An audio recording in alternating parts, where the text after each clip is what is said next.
আব্বা যে মেয়ের আমি পছন্দ করি ওই মেয়ের সাথে আমি আমার বিয়ে দিতে হবে, কি বলছো বলো? তুই হাজার চিন্তা ভাবনা করলেও আমি ওই মেয়ের কাছে তোর আমি কোনোদিন কাছে আমি বিয়ে দেবো না। কেন বিয়ে দিবে না? তাই কাউ দিনই কি অপরাধ করেছে সে বিয়ে দিবা না?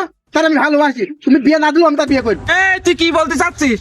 তুই আমার সামনে আঙুল ঢাকাচ্ছিস, তার মানেটা কি? তোর ওই আঙুল বলো থাকবে না, বলো আঙুল বলো ভেঙে দেবো বলো। তুমি আঙুল ভাঙো আর যা করো, ওই মেয়ের সাথে আমি বিয়ে করবো। লাইলি মজনু সিঁড়ি ফরাজ যদি করতে পারে আমি পারবো না কেন? হ্যাঁ কি হয়েছে আমার পারবো না? তুমি মেনে নেও বা না নাও, ওই মেয়ের সাথে আমি বিয়ে করবো। দরকার হয় তোমার আমি ত্যায্য বাপ করে দেবো, তাও ওই মেয়ের সাথে আমি বিয়ে করবো। এই সুমন্তি ছেলে তুই কলিটা কি তেজ পাপ করবি মানে? আমি যা বলেছি তাই। দরকার হয় সেই মেয়ের বাড়ি যে আমি খোঁজ জামাই থাকবো, তাও আমি ওই মেয়ের সাথেই বিয়ে করবো। আরে আমি তোর সহ্য করতে পারলাম না। আরে তোর একটু খানিক থেকে আমি এত বড় করেছি, আর তুই কিনা আমার মুখের সামনে এসে বলছিস যে আমি ওখানে ঘর দামায় থাকবো।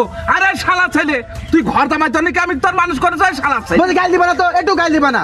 আমার ভালো আমি বুঝবো। আমি যখন ওই মেয়ের সাথে বিয়ে করবো বলেছি তখন করবো। এই পৃথিবীর কেউ আটকাতে পারবে না আমার। তুমি বিয়ে দাও বা না দাও, আমি চললাম বিয়ে করতে। এই শোন, তুই যেরকম বলেছিস না ত্যায্য পাপ ঘোষণা করব, আমি তোর ত্যায্য পুত্র করব।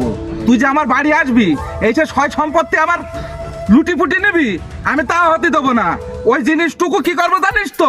পারলে হয় এতিমখানার নামে দিয়ে দেবো, আর না হলে যে কোনো একটা কাজ করে দেবো। হে পরে চিন্তা পরে করা যাবে।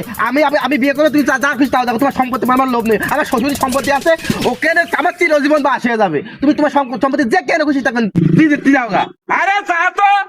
এই শোন, তোর শ্বশুর যখন পাশা লাত্তি মেরে যখন তাড়ি দেবে নি, তখন আমার কান্দে এসেই তো পড়বি। তখন কনে ত্যায্য বাপ আর কনে ত্যায্য পুত্র, তখন সেটা দেখা যাবে নি। কথা বুঝতে পারিস? The next day.